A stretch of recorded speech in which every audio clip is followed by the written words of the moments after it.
नमस्कार दोस्तों। एक ऐसा नाम जो सत्ता के गलियों से लेकर हॉलीवुड की चमक तक गूंजता रहा। एक ऐसा आदमी जिसका कंटेक्ट राष्ट्रपति, अरबपति, करोड़पति और दुनिया के सबसे ताकतवर लोग के साथ था।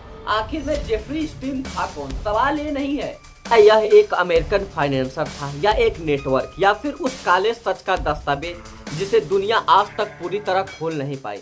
2019 में गिरफ्तार हुआ, जेल के अंदर गया, रहस्य मौत आई और उसके बाद एपिस्टीन फाइल, वो दस्तावेज जिसमें छिपे हैं कई बड़े नाम। क्या यह सिर्फ एक क्रिमिनल केस था या फिर सत्ता, पैसे और पावर का वो खेल जिसे सच्चाई आज भी दबी हुई है? आज हम बात करेंगे एपिस्टीन की ताकत, उसके कनेक्शन और उस फाइल की जिसमें दुनिया की नींद उड़ा दी। सबसे पहले बात करेंगे आखिर में जेफरी स्टीन था कौन। जेफरी स्टीन एक अमेरिका का धनी मनी फाइनेंसर था जिसका संबंध राष्ट्रपति, बड़े बड़े सेलिब्रिटी, करोड़पति राजघराने के पास अपनी एक प्राइवेट जेट थी, अपनी निजी द्वीप थी और एक आलीशान लाइफ स्टाइल। लेकिन 2000 के दशक में उसके खिलाफ एक आरोप लगा, नाबालिग लड़कियों को पैसा का लालच देकर बुलाना, उनके साथ यौन शोषण करना। लेकिन 2008 में फिर से इसके ऊपर केस लगा। लेकिन हैरानी की बात यह है, इतनी बड़ी केस होने के बाद भी उसे सिर्फ 13 महीने की सजा, वो भी वर्क रिलीज के साथ, यानी दिन में जेल से बाहर और रात में जेल के अंदर। इतनी बड़ी कांड करने के बाद भी पैसे की पावर, जेल में भी डील। फिर जुलाई 2019 में न्यूयॉर्क में उसको दोबारा गिरफ्तार किया गया। इस बार आरोप था सेक्स फैक्ट्री और नाबालिग का शोषण, जहां एजेंसी का दावा था कि उसने सालों तक एक संगठित नेटवर्क चलाया। लेकिन मुकदमा शुरू होने से पहले ही अगस्त 2019 में जेफरी स्टीन न्यूयॉर्क जेल में मृत पाया गया। सरकार का रिपोर्ट कहा कि उसने आत्महत्या की। लेकिन जेल में कैमरा क्यों नहीं काम कर रहे थे? सुरक्षा गार्ड क्यों सोए हुए थे? इतनी हाई प्रोफाइल कैदी की निगरानी कम क्यों थी? इस सवाल में कई साजिश थे। बात करेंगे जेफरी स्टीन की लिटिल सेंट जेम आइलैंड की। सोचिए, कैरिबियन सागर के बीच एक खूबसूरत निजी द्वीप, नीला पानी, सफेद रेड, प्राइवेट जेट, ऊपर से देखने पर सब कुछ किसी फिल्म लोकेशन जैसा। लेकिन सवाल यह है, आखिर में इस आइलैंड पर होता क्या? मीडिया रिपोर्ट और अदालत में पेश दस्तावेज के अनुसार इस आइलैंड पर लड़कियों को यौन शोषण और मानव तस्करी होता था।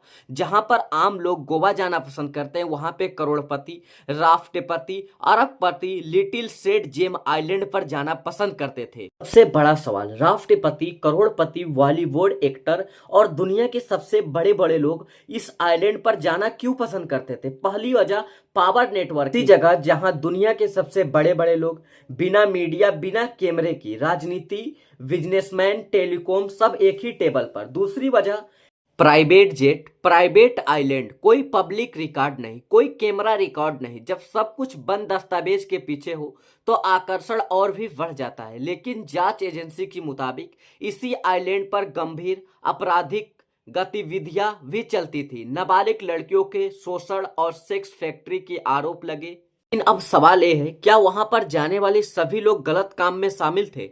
जांच में अब तक यही सामने आया कि हर विजिट पर अपराध साबित नहीं हुआ। कई लोग सिर्फ सामाजिक व व्यवस्थित मुलाकातों के लिए गए, ऐसा उनका दावा है। लेकिन कुछ नामों पर गंभीर आरोप लगे हैं, कानून कार्रवाई हुई है। इस पर पूरी कहानी अब बात साफ साफ करेंगे। इस काम में जेफरी स्टीन केवल अकेले ही नहीं, इसमें कुछ नाम और भी शामिल होते हैं, जिसमें राजनीतिक में भी कुछ नाम है, बिजनेस ट्रैक में भी कुछ हाई प्रोफाइल के लोग हैं। जिसमें सबसे पहला नाम आता है पूर्व अमेरिका राष्ट्रपति का और दूसरा नाम आता है डोनाल्ड ट्रंप, पूर्व अमेरिका राष्ट्रपति। 1990 के दशक में सामाजिक कार्यक्रमों के साथ दिखे। बाद में ट्रंप ने कहा, मैं उसे जानता था लेकिन बहुत करीबी नहीं हूं। दूसरा नाम आया प्रिंस एडी, ब्रिटेन की शाही परिवार। नाम सबसे ज्यादा विदेशों में आया। एक सिविल केस में समझौता हुई लेकिन आरोप से इनकार किया। घिस्लेन मैक्सवेल, स्टीन की सबसे करीबी सहयोग, नाबालिग लड़कियों की तस्करी में मदद, आरोप में सजा भी हुई।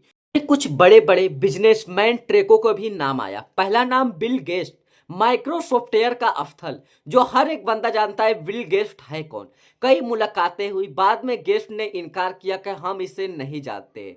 एलोन मस्क जो अमेरिका का है, इसे पूरी दुनिया जानता है। एक कार्यक्रम में तस्वीर सामने आई, मस्क ने कहा मेरा उससे कोई करीबी रिश्ता नहीं है। सवाल सिर्फ जेफरी स्टीन का नहीं है, सवाल है क्या हमारी दुनिया में सच की उम्र बहुत छोटी हो गई है? क्या पैसा इंसाफ से बड़ा हो गया है? अगर कानून सबके लिए बराबर है तो सच्चाई पूरी क्यों नहीं सामने आई? क्या आप सोचते हैं क्या सच में कभी पूरी सच्चाई सामने आएगी? अपना कमेंट में राय जरूर बताइएगा, और अगर आप मेरे चैनल पे पहली बार आए हो तो चैनल को सब्सक्राइब जरूर कर लीजिएगा, और जब भी कोई इसकी पूरी सच्चाई आएगी तो मेरे चैनल पे वीडियो जरूर मिलेगा आप लोगों को।